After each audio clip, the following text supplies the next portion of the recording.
My husband hired a detective to follow me and find grounds for divorce. He wanted to take my inheritance, but I found out on the very first day and quietly played along. When I was the first to file for divorce, Good day, dear listeners. It's Briella again. I'm glad you're here with me. Please like this video and listen to my story till the end, and let me know which city you're listening from. That way I can see how far my story has traveled. I used to think I had built the kind of life that other women quietly envied.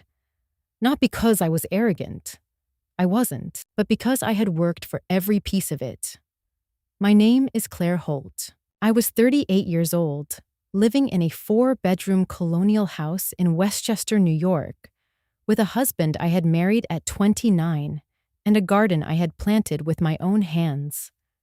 I had a master's degree in urban planning, a consulting firm I co-founded at 32, and, most importantly, the thing that would eventually become the center of everything, a trust fund left to me by my grandmother, Eleanor Marsh, not a small one. $11 million, structured carefully, legally mine upon my grandmother's death, which came quietly on a Tuesday morning in March, 2 years before this story truly begins. Daniel Holt was handsome in the way that worn leather is handsome, a little weathered, a little deliberate. He was a commercial real estate developer, 10 years older than me, charming at dinner parties, unreliable at breakfast. We didn't have children. We had tried for a while, then stopped trying the way you stop looking for your keys after you've already decided you probably left them somewhere you can't go back to. For 9 years, our marriage was not passionate, but it was functional. We had mutual respect, shared dinners, occasional travel. I told myself that was enough. I told myself that love, in its mature form, looked exactly like this. Quiet, organized, undramatic. I was wrong about many things. That was one of them. The first sign came in January, the year after grandmother Eleanor died. Daniel began asking questions about the trust, not casually, not in passing, but with a specific, almost lawyerly precision that sat wrong in my stomach. How is the fund structured? Can it be considered marital property if it was received during the marriage? What would happen to it in the event of... And then he'd trail off, laugh it off, change the subject. I told myself he was simply curious. I told myself he was perhaps thinking about estate planning. I told myself a lot of things that January. Then came the business dinners that ran unusually late. The second phone, I noticed it by accident. A slim, prepaid device sitting inside the inner pocket of his coat when I helped him hang it up after a snowstorm. He took the coat from me quickly. Too quickly. He said it was a work phone. I didn't argue. I filed it. In February, I noticed a silver sedan that seemed to appear wherever I went, outside my office on a Wednesday, in the parking lot of the grocery store on Friday, parked half a block from the yoga studio I attended on Saturday mornings. It was never the same hour, never the same precise location, but it was always there, at the edges of my day, like a shadow that had learned my schedule. I am, by profession, someone who reads environments. I map things. I look at a neighborhood and see patterns, flows, pressure points. So when I began mapping this, the sedan, the questions about the trust, the second phone, the way Daniel had started watching me with an expression I could only describe as calculating, I didn't panic. I went quiet. I ran the sedan's plates through a contact I had from a city planning project, a former investigator who now consulted on property disputes. It took him 48 hours. The car was registered to a company called Meridian Consulting Group, LLC. It took me another hour of searching to find that Meridian Consulting Group was, in fact, a private investigations firm based in White Plains. I sat at my kitchen table with that information on my laptop screen, and I remember the exact feeling. Not shock, Not rage, but something colder, something that settled in my chest like ice water and stayed there. My husband had hired a private investigator to follow me, to build a case, to find something, or manufacture something, that would give him grounds for divorce in a way that might challenge my claim to Eleanor's inheritance. He wanted my grandmother's money. He had married me for 9 years, and now he wanted to take $11 million and leave. I closed the laptop. I put the kettle on. I looked out the kitchen window at the garden I had planted, at the bare February branches of the oak tree I had watched grow from a sapling, and I made a decision. I wasn't going to run. I wasn't going to confront him. I wasn't going to cry or beg or warn him. I was going to play along. And I was going to win. Fear came later that night, when the house was dark and Daniel was asleep beside me, breathing with the easy rhythm of someone who believed himself to be in control. I lay still and stared at the ceiling and let myself feel it fully, because I had learned, somewhere in my 30s, that suppressing fear doesn't make you braver, it just makes you slower. So I let it wash through me. The cold reality that the man next to me had looked at our marriage and seen an asset to be liquidated, that he had hired someone to follow me, document me, build a dossier on me. That while I had been consulting on transit projects and weeding the garden and making coffee for 2 every morning, he had been running a quiet, methodical campaign to take everything my grandmother had left me. I counted the losses as I lay there. Not just financial ones, though those were enormous. $11 million, yes, but also 9 years. My 30s, the shape of the future I had assumed, the children we hadn't had. The trust I had extended every single morning when I handed him a cup of coffee and said good morning and meant it. Those were the losses that actually hurt. But fear, I have found, has a short half-life if you give it room to breathe.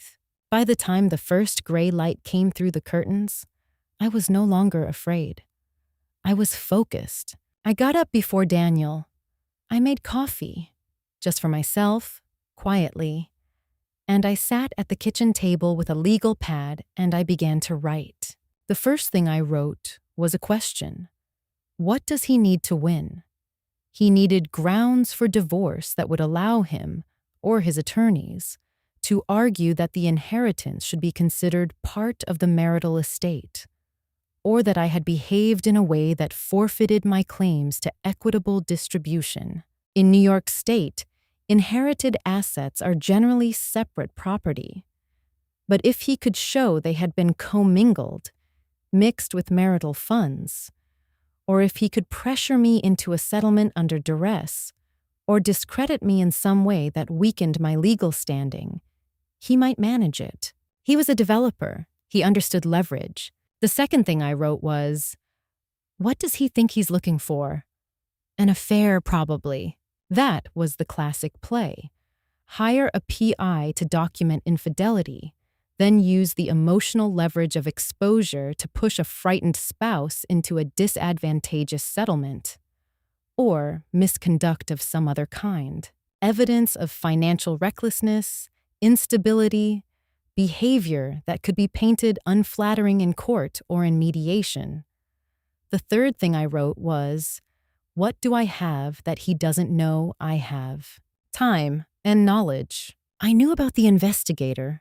He didn't know I knew. That asymmetry was my first and most important advantage, and I intended to protect it absolutely. I spent that week in a state of careful, deliberate performance. I behaved as I always had. I went to work, attended my yoga class, had lunch with a colleague named Patricia, came home and cooked, and asked Daniel about his day. But underneath that surface I was building, I had already called my grandmother's estate attorney, a meticulous woman named Ruth Calloway, for what I described as a routine check-in about the trust documentation. I asked, in a conversational way, about commingling, about what protections were in place. Ruth gave me a careful 40-minute overview that confirmed what I had suspected. Eleanor had structured the trust expertly. The money was clean, separate, and protected, provided I hadn't mixed it carelessly with marital accounts. I hadn't. I had kept the trust account completely separate on my accountant's original advice. That was a piece of luck I was now deeply grateful for. The second call I made was to a family law attorney, not Ruth, who didn't practice in that area, but a woman I had heard of through a professional contact, Margaret Osei, a partner at a firm in Midtown. Known, I was told, for being thorough, unsentimental, and extremely good at what she did. I didn't tell Daniel about either call. I made them from my office on my personal cell phone with the door closed. The third thing I did was buy a small digital recorder, the kind that fits in a jacket pocket, and begin keeping notes, not of dramatic scenes, not of confrontations. There weren't any yet, but of small things. Dates, times, locations where I had spotted the silver sedan, the specific wording of Daniel's questions about the trust, the name of the investigations firm. A quiet, careful record, the kind of record that, in a courtroom, looks very different from allegations. By the end of that week, I had the beginning of a plan. It wasn't complete, it wasn't bold, but it was real. It was mine. And it was moving. I remember standing at the kitchen window that Friday evening, watching Daniel come up the front walk with his briefcase, looking like a man who had no idea that the ground beneath him had already begun to shift. Does he think this will be easy? I thought. Does he actually think I don't know? I turned away from the window. I put water on for pasta. I smiled when he came through the door. The appointment with Margaret Osei was on a Thursday morning in early March, in her firm's offices on the 42nd floor of a building in Midtown that looked out over a gray, iron-colored Hudson. I remember the view because I stood at the window for a moment before she came in, looking at the water and thinking about Eleanor, about how my grandmother had grown up with very little, had worked her entire adult life, had saved and invested and structured everything with the patient precision of someone who understood that money is not neutral. It is power, and power, she used to say, belongs to the person who understands it best. I sat down at Margaret's conference table and told her everything, all of it. The silver sedan, the prepaid phone, the questions about the trust, the name Meridian Consulting Group. I put my legal pad on the table in front of her with the notes I had been keeping for 3 weeks. She didn't interrupt me once. She read my notes carefully, asked 6 questions, and then sat back. "You've done well," she said. "Not as a compliment, as an assessment. You haven't confronted him, you haven't altered your behavior, and you've kept a written record." "That's exactly right," she paused. "I'm going to need to file a few things quietly, and I need you to agree, from this moment, not to move any money, not to sign anything, and not to tell anyone, including close friends, what we're doing. Can you do that?" I told her I could. That same week, through a contact Margaret used regularly, a licensed investigator named Cal Torres, I arranged to have the silver sedan documented properly.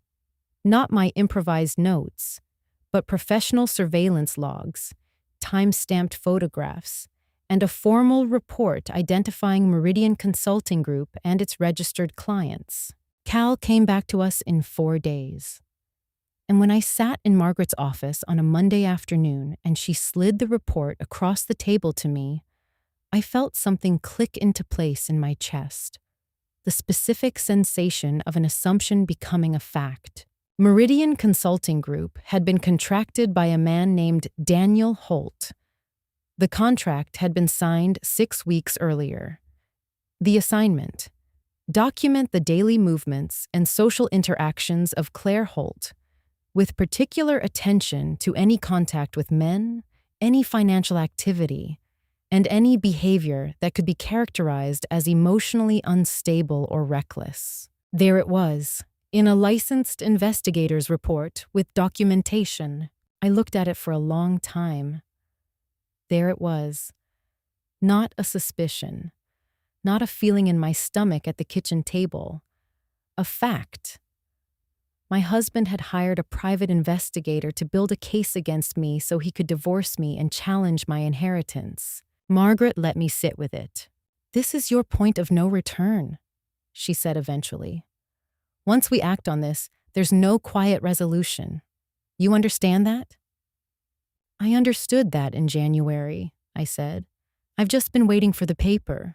What I didn't know yet, but would learn in the weeks that followed, was that Daniel had begun to sense something. Not what, exactly. Not the full picture. But I noticed small changes in his behavior that told me his radar had shifted. He came home earlier, watched me more carefully over dinner, made a show of affectionate gestures that hadn't appeared in years, a hand on my shoulder, a question about how my day had gone, an offer to open the wine. Performance. He was performing the good husband, which meant some instinct had told him to reinforce his position. His attorney, I didn't know yet that he had already retained one, was, I later learned, a man named Glenn Ferris, who operated in the same aggressive style as Daniel. Build pressure, move fast, and hope the other side folds. They had been planning to file first. They wanted to control the narrative.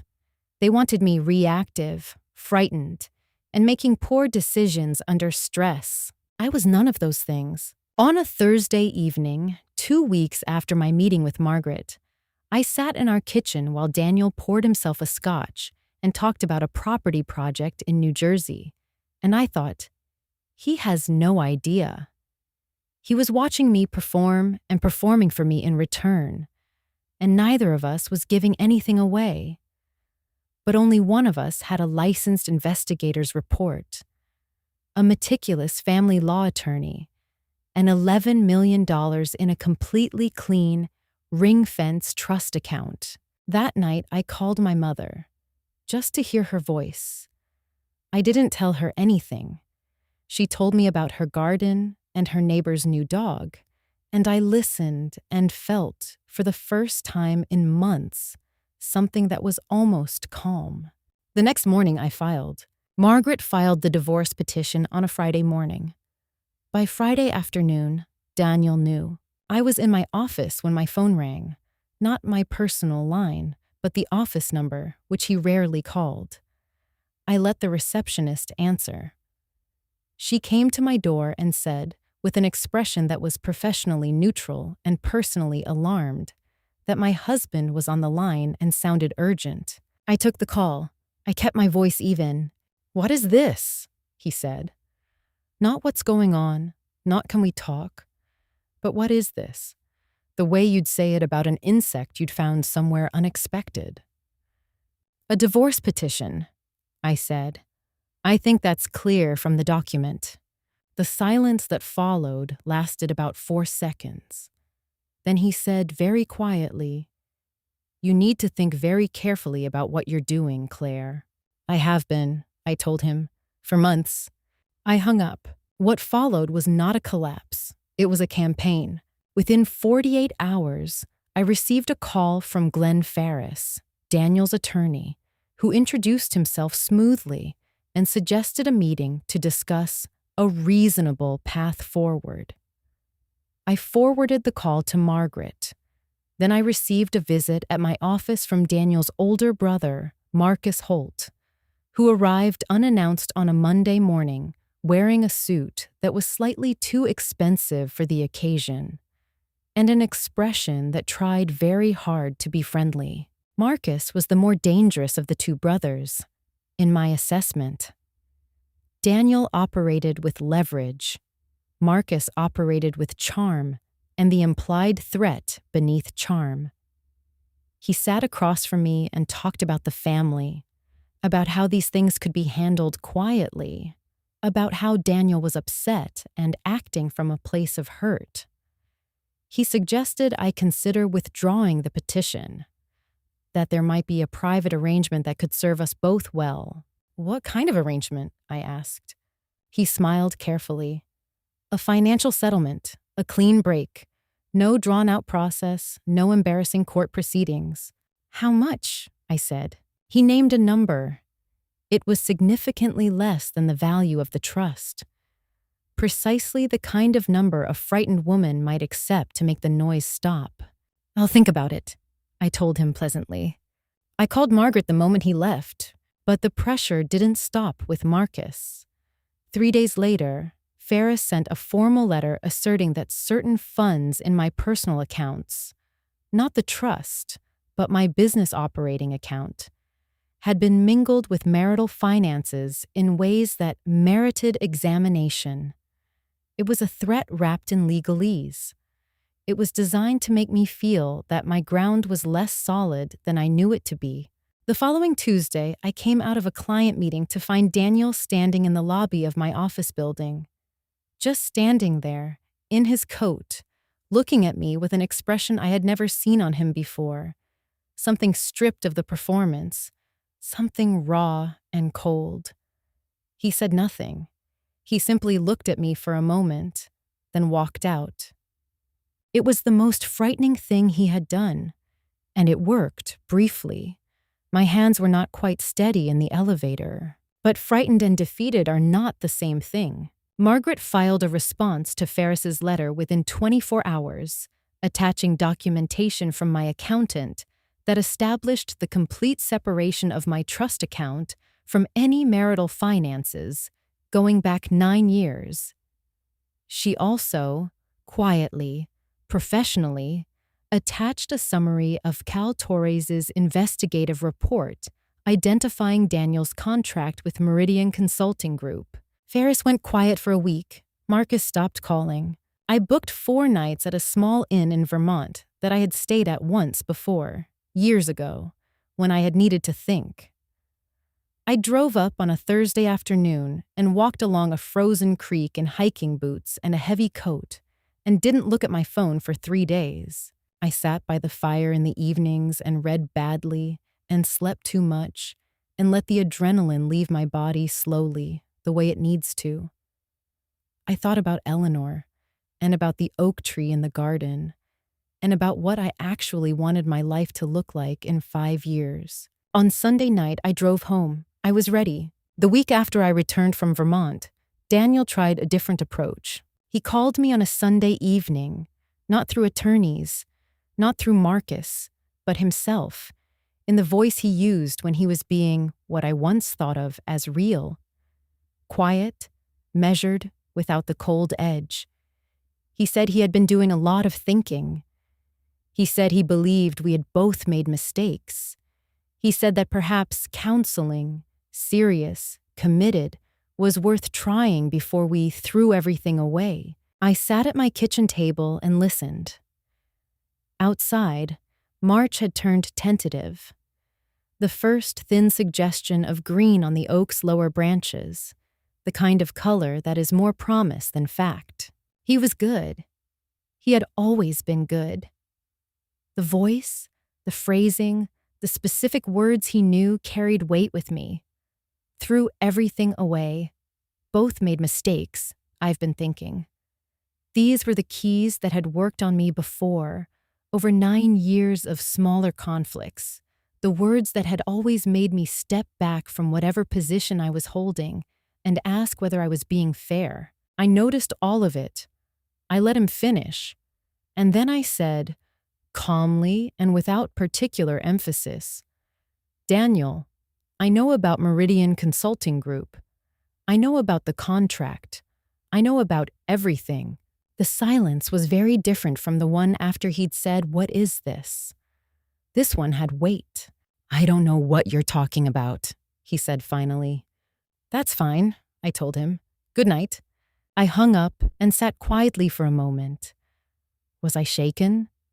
Slightly. Not because of what he'd said, but because of how easy it would have been, once, to believe it. That's the particular cruelty of a marriage turning against you. The weapons are things that were real. the voice you once trusted, the words that once meant something. But slightly shaken is not the same as uncertain. And I was not uncertain. What I did that week, and what I have come to think of as one of the most important decisions of that entire period, was reach out to people, not to tell them everything, not yet, but to let myself be less alone. I had lunch with my college roommate, Diana, who lived in Brooklyn and worked as a public defender, and had a personality like a very warm, very sharp knife. I didn't tell her the details, but I told her enough: that my marriage was ending, that it was adversarial, that I was handling it, but that I needed her to know. She put her fork down and looked at me steadily and said, "You're one of the most competent people I know. What do you need?" "I need you to be available," I told her, "and to not tell anyone." "Done," she said. I also, carefully, told my business partner, James Whitfield, a methodical man in his mid-50s who had worked alongside me for 6 years and who I trusted completely. Not the financial details, not the inheritance, not the investigator, but that I was going through a divorce and that I might need some flexibility in my schedule over the coming months. He nodded, asked no questions, and said the firm would adjust as needed. These conversations cost me very little. They returned something I hadn't known I was depleted of: the feeling of being known by people who were on my side. I also, at Margaret's suggestion, began meeting weekly with a therapist, a woman named Dr. Sandra Wells, who operated out of an office in the West Village, and who had, I later learned, worked with a number of clients through high-conflict divorces. She was not warm in a performative way. She was precise. She asked questions that clarified things I had been holding in a blur. In one of our first sessions, she asked me what I was afraid of losing, beyond the financial. I thought about it seriously. "My sense of my own judgment," I said. "I was wrong about him for 9 years. That's the part that's hard to sit with." "You weren't wrong," she said. "You were trusting. Those aren't the same thing." I wrote that down afterward. I looked at it several times over the weeks that followed. Meanwhile, Daniel and Marcus and Ferris were quiet, watching, presumably, recalibrating. Let them watch, I thought. I had nothing to hide. That had always been my advantage, and they were only now beginning to understand it. They came on a Saturday. I had not expected it, or rather, I had been expecting something, but not this. Both of them, Daniel and Marcus, appearing at my door at 11 in the morning with the specific practiced ease of men who believed that showing up unannounced was a form of power. Daniel held a paper bag from a bakery I liked. Marcus had his hands in his coat pockets and a careful, reasonable expression on his face. They looked, standing on my front step, like an illustration of reasonable men arriving to sort things out. The morning was cold and bright, the kind of March day that looks warmer than it is, and I remember thinking, as I saw them through the window before I opened the door, that they had coordinated this. The timing, the positioning, the bakery bag, all of it had been discussed beforehand. This was not an impulse. This was a strategy dressed as a gesture. I almost didn't let them in, but I thought, let them show me what they have. And I opened the door. We sat in the living room. I did not offer coffee. Daniel put the bakery bag on the table between us and left it there, as if it would perform some softening function on its own. Marcus spoke first. He was always the spokesman in moments like this, the one who believed words were his primary instrument. He said they were concerned about me. He said the divorce process had become unnecessarily combative, and that this was, in his view, a failure on everyone's part. He said that Daniel still cared about me deeply, that this had begun as a private concern about the future, his phrase, which I noted, and that there was still an opportunity to resolve everything privately, with dignity. He spoke slowly and with a practiced warmth that I recognized now as the same register he used in business negotiations. Not intimacy, technique. "What does privately mean?" I said. Daniel answered this time. He looked at me with something that was designed to look like vulnerability. "It means we don't have to air 9 years of our life in a courtroom. It means you take a fair settlement, and we both move forward." "What's fair?" I said. Marcus named a number. It was higher than the first number, significantly higher in fact, but still well below the trust value, and structured in a way that, I noticed, would have required me to sign documents acknowledging the settlement as full and final, releasing any future claims. I also noticed that Marcus had a folded document in his inner jacket pocket, visible when he leaned forward, which suggested that they had come not merely to talk, but to close. They had expected me to accept. "And if I say no?" I asked pleasantly. The room changed. Daniel leaned forward slightly. The vulnerability left his face the way a mask comes off, not dramatically, but cleanly. "Claire," he said, in a tone that had nothing warm in it at all, "I have documentation that your business income over the past 3 years has been partially run through accounts connected to marital finances. That creates exposure for you. Glenn is prepared to file a motion that would freeze all your accounts, personal, business, and trust, pending financial discovery. That process could take a year, maybe more." He paused. "Is that what you want? Because that's what happens if this goes forward." Then Marcus added, with a quietness that was somehow worse than Daniel's directness, "Your clients would know, Claire. A freeze order is public. People talk. You've built something real with that firm. It would be a shame to watch it become collateral damage in a legal process that didn't have to happen." There it was, not concern, not a peace offering, an ambush with a bakery bag, and now a threat aimed not just at my finances, but at my professional reputation, at the thing I had built with my own hands, independent of any inheritance, independent of Daniel entirely. They had identified with some accuracy where I was most vulnerable. I sat with it for a moment.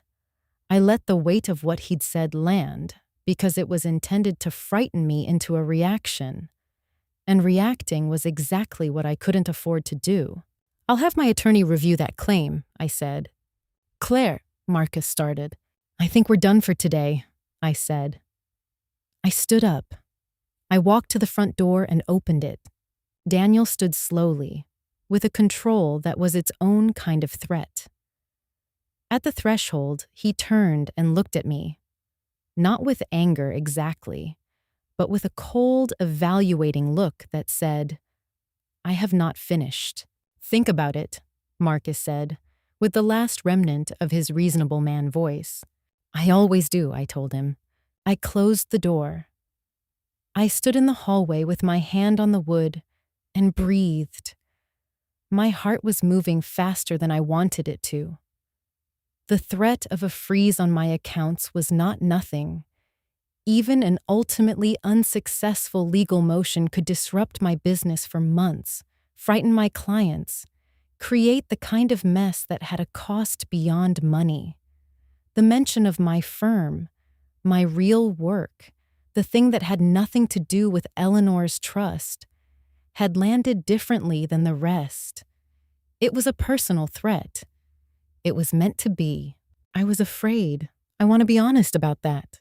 But the fear settled into something else. The way physical pain sometimes sharpens into clarity. Because what had just happened on my sofa was not a peace offering. It was a confession. Men who believe they're winning don't show up on Saturday mornings with threats wrapped in croissants. They come when they're afraid of what you have. And the fact that they had escalated, had moved from financial pressure to professional threat, told me that the ground beneath them was shifting, not mine. I called Margaret from the kitchen. I told her everything that had been said, precisely, in the order it had been said.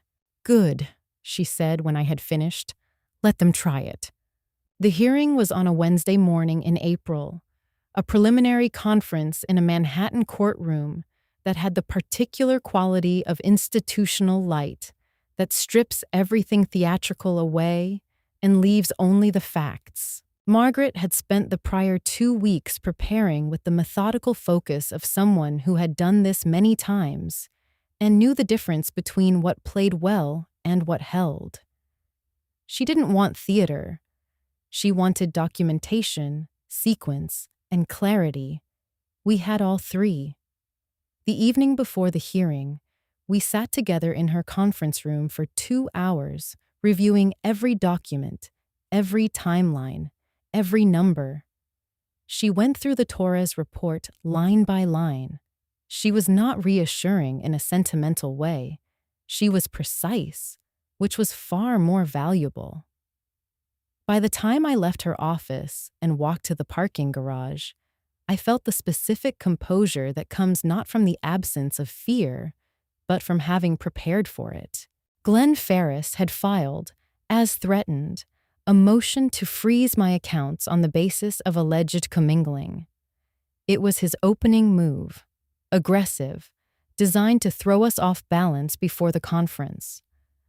I had learned enough by then to recognize the pressure strategy, create financial uncertainty, force a reactive posture, then offer the settlement as the obvious solution. But Margaret had filed first, quietly, 2 weeks earlier, a countermotion supported by 9 years of clean financial records, my accountant's sworn declaration, and a document that Ferris had not expected, a formal copy of Cal Torres's investigative report, entered into the record as evidence that the divorce proceedings had been preceded by a deliberate and documented effort by Daniel Holt to surveil his spouse in preparation for litigation designed to challenge her separate property. In plain language, Daniel had hired someone to follow me in order to build a case to take my inheritance. And we could prove it. I sat beside Margaret at the plaintiff's table and watched Glenn Ferris read the Torres report for what was clearly not the first time. He had seen it before, in Margaret's counter-motion. But reading it again in a courtroom appeared to do something to his posture. He sat very straight and very still in the way that people do when they are trying to prevent any outward sign of the recalibration happening inside them. He turned a page. He turned it back. He said something very quietly to the associate beside him, who opened a laptop and began typing rapidly. None of this was dramatic. But I had been watching Daniel and Marcus carefully for months, and I had learned to read the language of small physical adjustments. Ferris was not comfortable. Daniel sat beside Ferris. I had not looked at him directly since we walked in.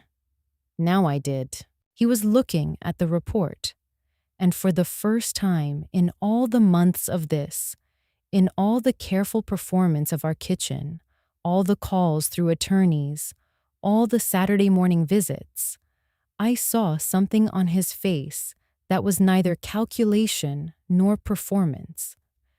It was the specific, unguarded expression of someone who has realized that the thing they believed was private is no longer private, that the architecture of what they built is visible, that the person they had underestimated had, in fact, been watching them just as carefully as they had been watching her, and had been doing it better. The judge, a woman in her late 50s named Judge Renata Park, read from the Torres report in silence for several minutes.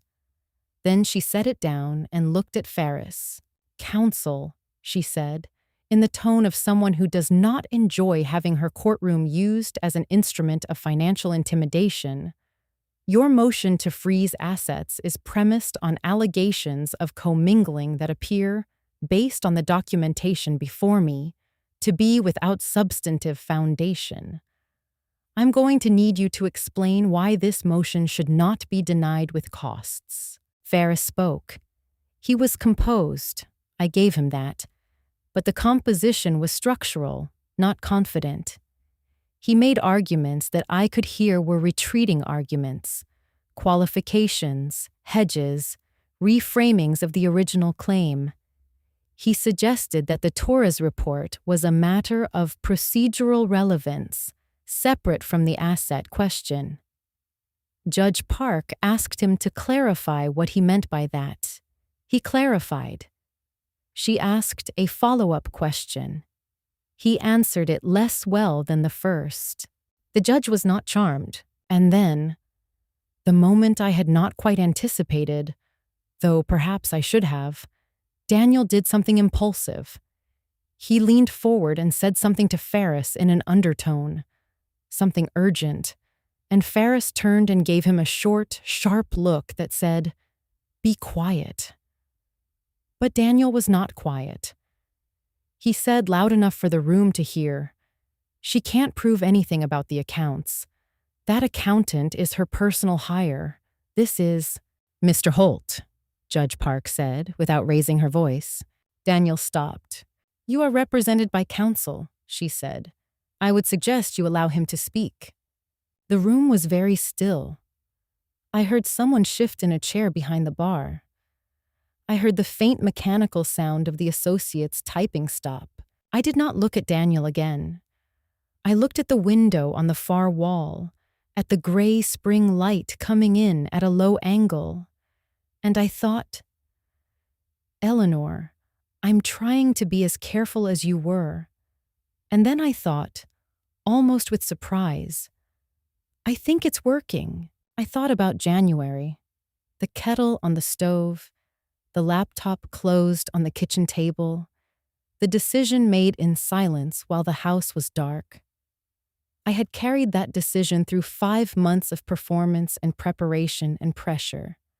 And now I was sitting in a courtroom where the facts I had gathered were being read by a judge who was asking the right questions. Was I frightened then? Yes. Would I make the same choice again? Without a second's hesitation, Margaret spoke next.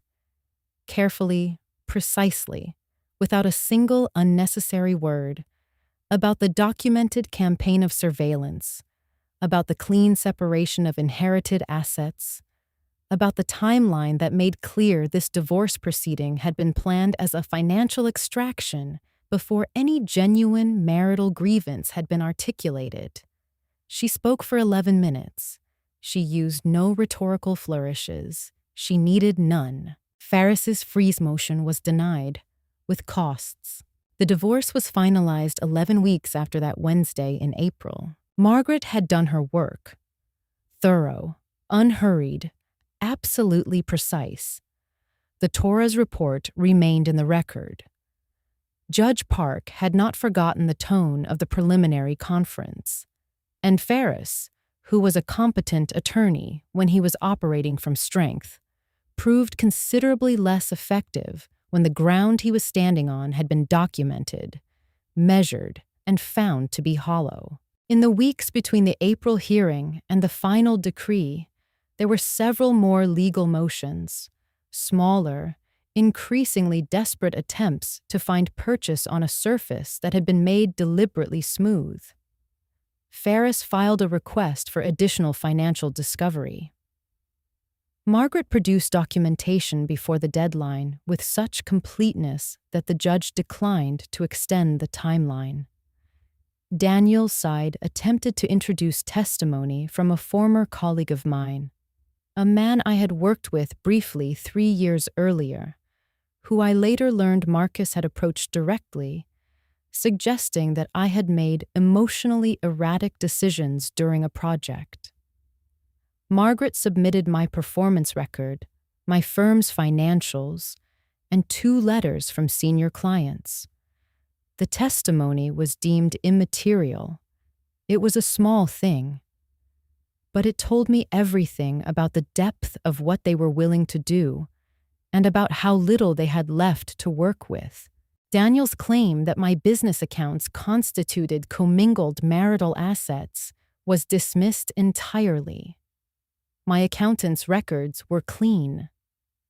9 years of careful, separate management of Eleanor's trust was acknowledged in the final decree as establishing clear and unambiguous separate property status.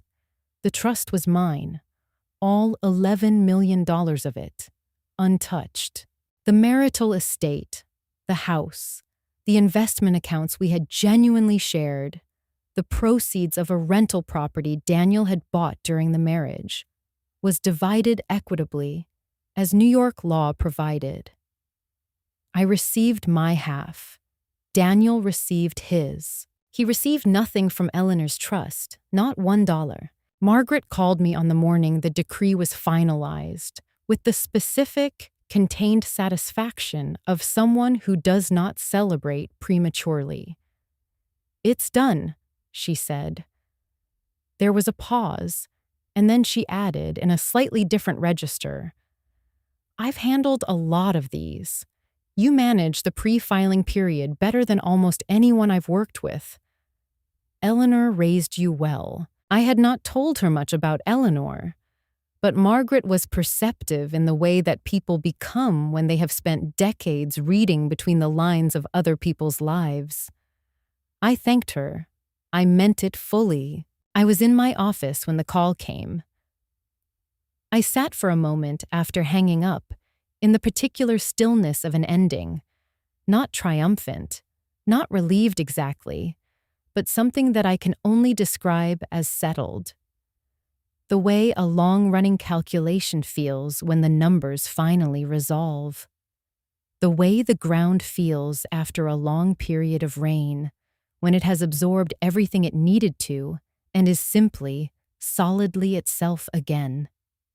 I thought about the morning in January when I had sat at the kitchen table with a legal pad and asked myself 3 questions. What does he need to win? What does he think he's looking for? What do I have that he doesn't know I have? The answers I had written that morning had held true through every week that followed.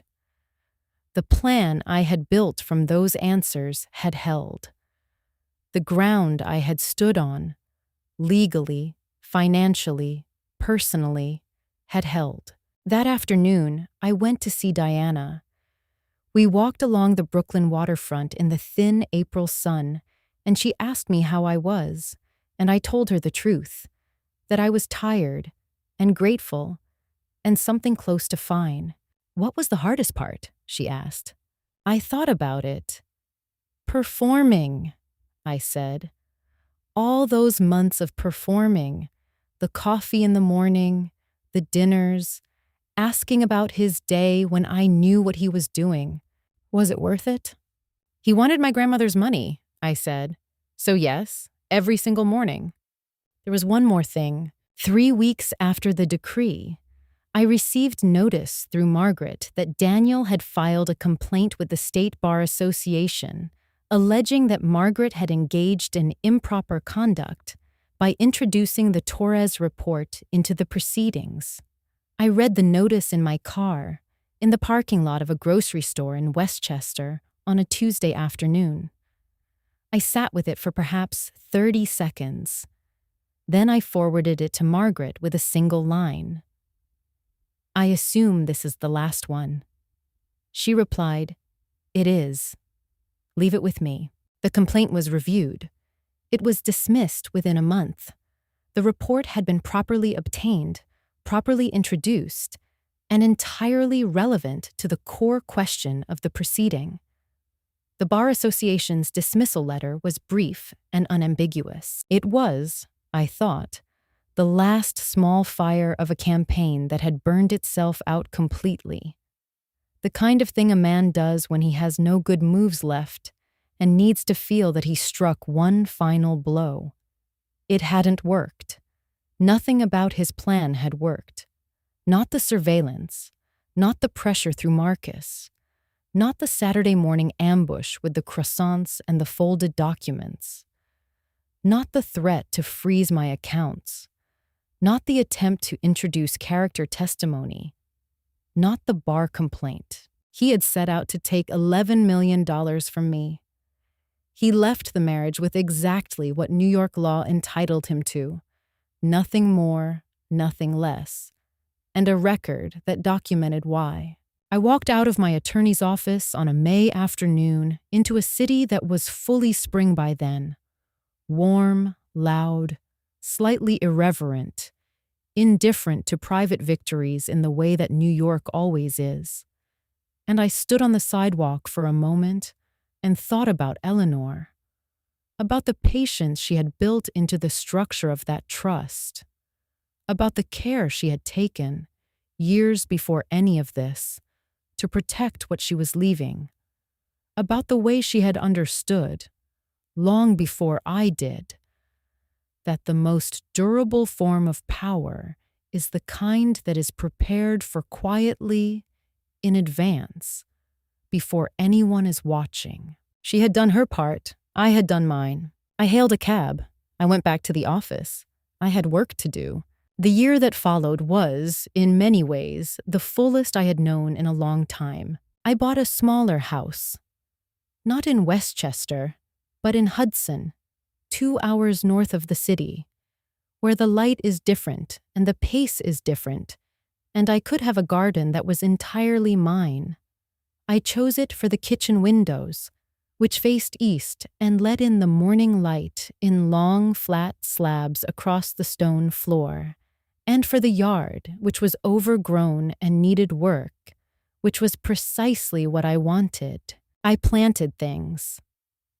Slowly, over that first summer, a kitchen garden, a row of young maples along the back fence, a climbing rose on the east wall of the house that would take several years to establish, but that I had decided to be patient about. My consulting firm had its best revenue year since we'd co-founded it, partly because the disruption I'd feared during the divorce had never fully materialized, partly because James had quietly held things steady during the months of legal proceedings, and partly, I think, because I was working with a clarity I hadn't had in years.